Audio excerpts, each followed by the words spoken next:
আকৌ এবাৰ স্বাগতম জনাইছোঁ ইউটিউব চেনেল MS একাডেমীলৈ। আজি আমি এখন মডেল কুৱেশ্যন পেপাৰ লৈ আহিছোঁ ইনভাইৰনমেণ্টেল এডুকেশ্যনৰ। চোৱা, এইটো মডেল কুৱেশ্যন পেপাৰ হয়। ইয়াৰ পৰা বহুতো কমন পৰিব, গতিকে ভিডিঅ'টো স্কিপ নকৰাকৈ চাই থকা, লগতে সলিউশ্যনখিনি আনিছোঁ। প্ৰথম কুৱেশ্যনটো আছে,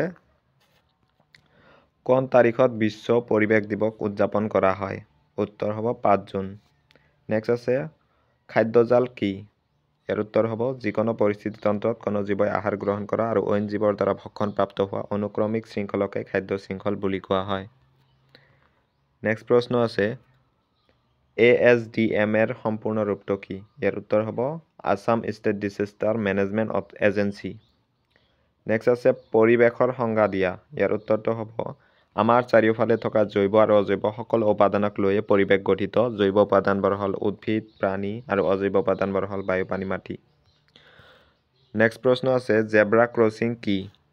ইয়াৰ উত্তৰটো হ'ব পথচাৰী পাৰ হ'বলৈ ৰাস্তাত জেব্ৰাৰ পিঠিখনৰ দৰে ক'লা বগা আকৰ ৰেখাংকন থাকে, ইয়াকে জেব্ৰা ক্ৰচিং বোলে। নেক্সট প্ৰশ্ন আছে,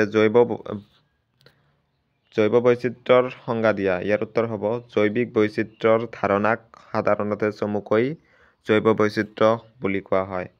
নেক্সট আছে, নৱীকৰণযোগ্য সম্পদ বুলিলে কি বুজায়? ইয়াৰ উত্তৰ হ'ব যিবোৰ সম্পদ এটা নিৰ্দিষ্ট সময়ৰ ভিতৰত পুনৰ সৃষ্টি কৰিব পৰা যায় তাক নৱীকৰণযোগ্য সম্পদ বোলে। নেক্সট প্ৰশ্ন আছে, অসমৰ এখন বায়'স্ফিয়াৰ ৰিজাৰ্ভৰ নাম লিখা। ইয়াৰ উত্তৰ হ'ব মানাহ ৰাষ্ট্ৰীয় উদ্যান। নেক্সট প্ৰশ্ন আছে, খালী ঠাই পূৰ কৰা। বন্যপ্ৰাণী সুৰক্ষা আইনখন চনত প্ৰৱৰ্তন কৰা হৈছিল। ইয়াৰ উত্তৰ হ'ব 1972। নেক্সট প্ৰশ্ন আছে, কলেৰা হ'ল এবিধ ৰোগ। ইয়াৰ উত্তৰ হ'ব পানীৰ পৰা হোৱা ৰোগ। নেক্সট আছে, কয়লা এবিধ সম্পদৰ উদাহৰণ। ইয়াৰ উত্তৰ হ'ব অনৱীকৰণযোগ্য সম্পদৰ উদাহৰণ। নেক্সট প্ৰশ্ন আছিল, ফৰাচী ভাষাৰ শব্দৰ পৰা পৰিৱেশ শব্দৰ উৎপত্তি হৈছে। ইয়াৰ উত্তৰ হ'ব এনভাইৰনাৰ। নেক্সট আছে, খাদ্য শৃংখল সদায় এক দিশমুখী হয়। নেক্সট তোমালোকৰ প্ৰশ্ন আছিল, যিকোনো 5টাৰ চমু বৰ্ণনা দিব দিছে। ঠিক আছে, মাৰ্ক আছে 10। প্ৰথম প্ৰশ্ন আছে, জৈৱ বৈচিত্ৰ্যৰ মূল্য। ইয়াৰ উত্তৰ হ'ব জৈৱ বৈচিত্ৰ্যই সমগ্ৰ বিশ্বৰ কোটি কোটি মানুহৰ খাদ্য, ৰোগ নিৰাময় বস্তু, ভেষজ বস্ত্ৰ, আশ্ৰয়, আধ্যাত্মিক আৰু বিনোদনমূলক প্ৰয়োজনবোৰ পূৰণ কৰে। এই বৈচিত্ৰ্যই পৰিস্থিতিতন্ত্ৰত ক্ৰিয়া প্ৰক্ৰিয়া যেনে পৰিষ্কাৰ পৰিচ্ছন্নতা, পানী যোগান, পুষ্টি চক্ৰ আৰু মাটি সংৰক্ষণ আদি অব্যাহত ৰখাটো সুনিশ্চিত কৰে। মুঠতে জৈৱ বৈচিত্ৰ্যৰ ক্ষতিৰ অৰ্থ হৈছে মানৱ জাতিৰ অস্তিত্বৰ প্ৰতি ভাবুকি। নেক্সট প্ৰশ্ন আছিল, শব্দ প্ৰদূষণৰ উৎসসমূহ। ইয়াতে চাব পাৰিছা প্ৰাকৃতিক আৰু মানৱ শ্ৰেষ্ঠ, বাকীখিনি চাই ল'বা।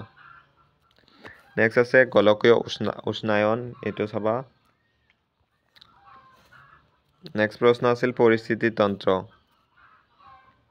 এইখিনি চাই ল'বা। পৰিস্থিতিতন্ত্ৰ কাক বোলে আৰু 2টা ভাগ তাৰ।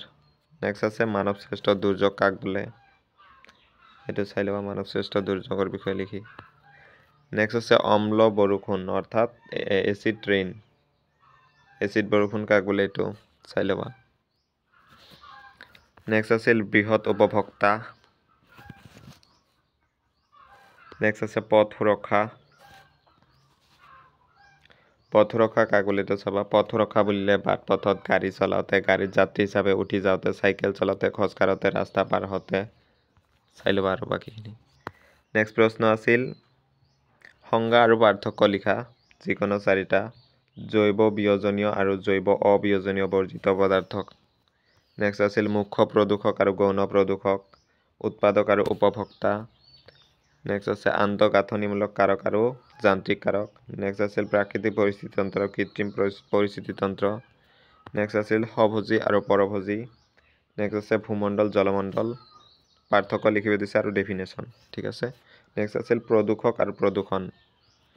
তাৰপিছত আছিল 5 মাৰ্কছৰ কুৱেশ্যন, ইয়াতে চাব পাৰিছা। প্ৰথম কুৱেশ্যন আছিল, বৰষুণৰ পানী কৰ্ষণ মানে কি? বৰষুণৰ পানী কৰ্ষণৰ সুবিধাসমূহ উল্লেখ কৰা। নেক্সট আছে, ড্ৰাইভিং লাইচেন্স কি? ড্ৰাইভিং লাইচেন্স প্ৰাপ্তিৰ যোগ্যতাৰ বাবে থকা নিয়মসমূহ ব্যাখ্যা কৰা। নেক্সট আছিল, স্বাস্থ্য আৰু পৰিচ্ছন্নতাৰ কেইটামান গুৰুত্ব লিখা। নেক্সট প্ৰশ্ন আছিল, ৰাষ্ট্ৰীয় সংৰক্ষণ কৌশল সম্পৰ্কে লিখা। নেক্সট আছে, সেউজগৃহ গেছসমূহ কি আৰু এই গেছসমূহ জলবায়ুত কিদৰে প্ৰভাৱ পেলায়। নেক্সট আছে পৰিৱেশ সচেতনতাই কেনেকৈ আমাৰ পৰিৱেশ ৰখাত সহায় কৰে। তোমালোকে যদি এই কুৱেশ্যন কেইটাৰ এনচাৰ লাগে দেন তোমালোকে মোৰ ডিছক্ৰিপশ্যন বক্সত যাবা, তাতে এটা হোৱাটছএপ গ্ৰুপৰ লিংক দিয়া আছে, তাতে জইন হৈ ল'বা, কুৱেশ্যনৰ এনচাৰবোৰ তাতে দিয়া হ'ব।